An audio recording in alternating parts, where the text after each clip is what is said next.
पाते हैं, हम ऐसे देख पाते हैं जब प्रकाश की किरण उस वस्तु से चलकर हमारी आंख है, जैसे मैं आपको देख पा रहा हूँ तो आपसे चलने वाली प्रकाश की किरण मेरे आंख तक आती है, मेरे आंख में मेरे कॉर्निया ने उसको पीछे लेंस तक भेजा, लेंस ने उसको फोकस कर दिया पीछे पर्दे पर, फिर पर्दे से इतना होती है जो मस्तिष्क तक जाती है, ब्रेन तक वो मैसेज लेके जाती है, फिर ब्रेन वो कंप्यूटर है जो उसकी इमेज बनाता है, तब हम किसी चीज को देख पाते हैं।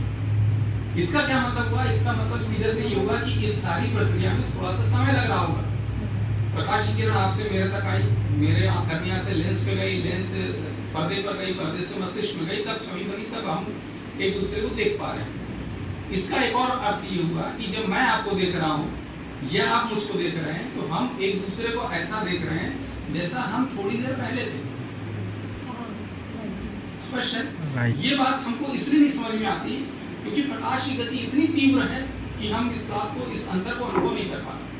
प्रकाश की गति 3 लाख किलोमीटर प्रति सेकंड, तो इतनी तेजी से ये घटना घटित होती है कि हम इस बात को समझ नहीं पाते, इस अंतर को अनुभव नहीं कर पाते। लेकिन ईश्वर की बनाई हुई सृष्टि इतनी विशाल है कि वहां पर ये अंतर स्पष्ट हो जाता है। इस बात को हम समझने के पहले थोड़ा सा प्रकाश डालना चाहूंगा कि सृष्टि कितनी विशाल है। हमारे से सबसे नजदीक जो सबसे चमकदार वस्तु है वो क्या है? सूर्य। सूर्य हमसे कितनी दूरी पर है?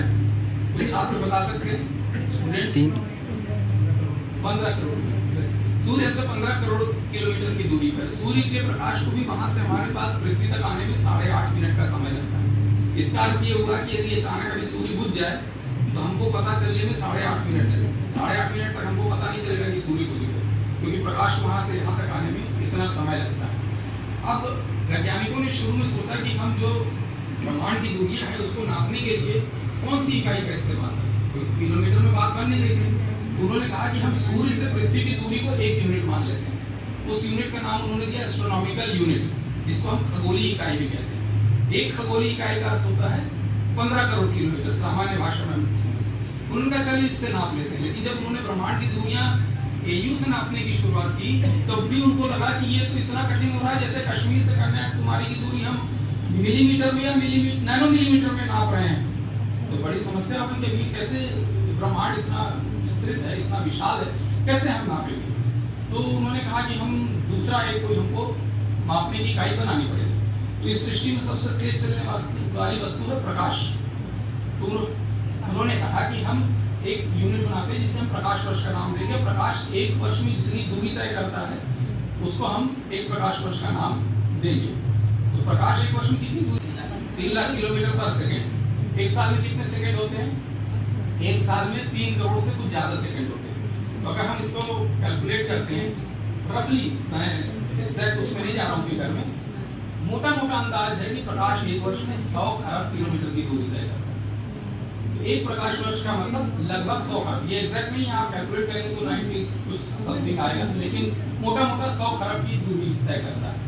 हमसे सबसे नजदीकी जो तारा है वो है प्रॉक्सिमा सेंटोरी, जो कि 4.25 लाइट ईयर्स की दूरी पर है। 4.25 लाइट ईयर्स की दूरी पर है। इसका मतलब ये हुआ कि हमसे 425 खरब किलोमीटर की दूरी पर सबसे नजदीकी तारा। और इस ब्रह्मांड में इस तरह के अरबों तारे हैं। और ब्रह्मांड की हम बात क्यों करें, हमारी आकाशगंगा में ही अरबों तारे हैं। और ऐसे अरबों तारे वाली अरबों आकाशगंगाएं भी हैं एक इस ब्रह्मांड में। और अब तो विज्ञान भी मानने लगा है कि ऐसे अरबों ब्रह्मांड भी हैं। अगर हम प्राचीन भारतीय ज्ञान की कहानी सुने तो हमारे यहाँ एक कहानी आती है कि एक बार ब्रह्मा जी गए मिलने के लिए भगवान कृष्ण के पास। तो उन्होंने दरबान से कहा जाओ बता के आओ ब्रह्मा जी आए। भगवान कृष्ण का जाओ पूछ के आओ कौन से ब्रह्मा जी आए।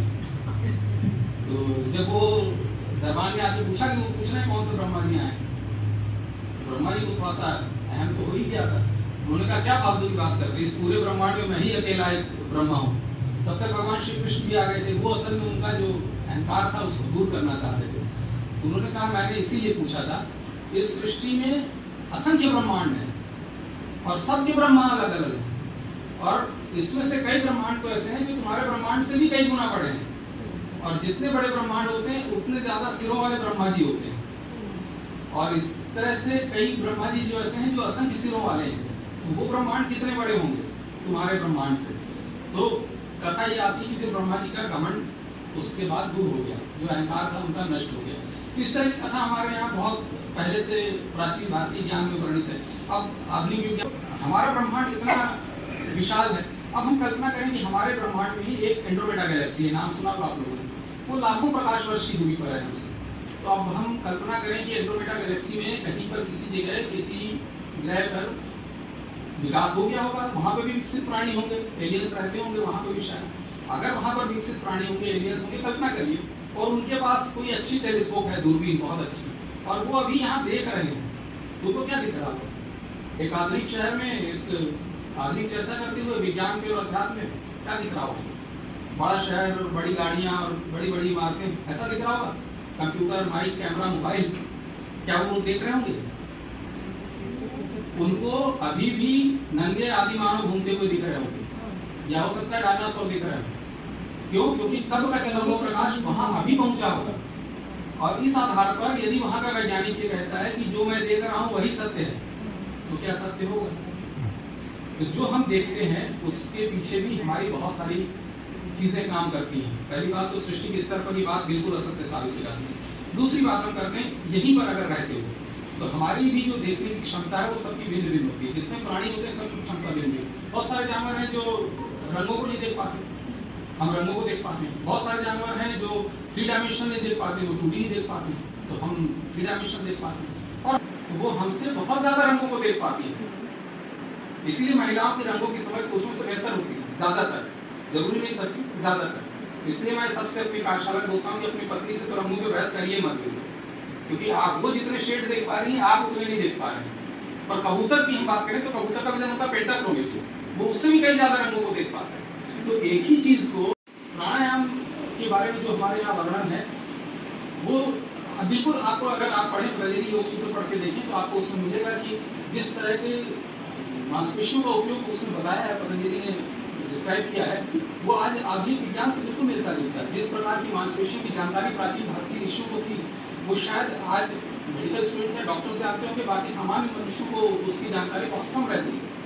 लेकिन उनको शरीर के अंदर जो सामान्य मांसपेशियां नहीं है जो रेस्पिरेशन में यूज होती है, उनके विषय में भी जानकारी है, तो उसका पूरा वर्णन मिलता है। और उससे भी बहुत महत्वपूर्ण बात यह है कि एक जो आधुनिक विज्ञान में एक नया कंसेप्ट आया है जिसको कहा जाता है ऑक्सीजन पैराडॉक्स, वो हमारे यहाँ प्राचीन भारत में हमेशा से रहा है। हमारे यहाँ हमेशा से रहा है का मतलब आपने सुना होगा कि भारत में हमेशा से कहा जाता रहा है कि व्यक्ति की आयु तय नहीं होती है, सांसें तय होती है। इसीलिए जब कोई मरने वाला होता है तो क्या कहा जाता है कि अंतिम सांसें गिन रहा है। इसका अर्थ ये हुआ कि गिनती की सांसें लेकर व्यक्ति आता है, और जब वो सांसें पूर्ण हो जाती हैं तो उसका जीवन समाप्त हो जाता है। ये समय, और अगर आप ऐसे प्रकृति में भी देखने की कोशिश करें तो बहुत सारे जानवर जो तेज सांस लेते हैं उनकी आयु कम होती है, कुत्ता है, खरगोश है, मनुष्य बीच में आता है। बहुत सारे जानवर ऐसे हैं जो धीमी सांसें लेते हैं, उनका जीवन ज़्यादा होता है, जैसे बात करें कछुआ है, हाथी है, अजगर है, उनका जीवन ज़्यादा होता है।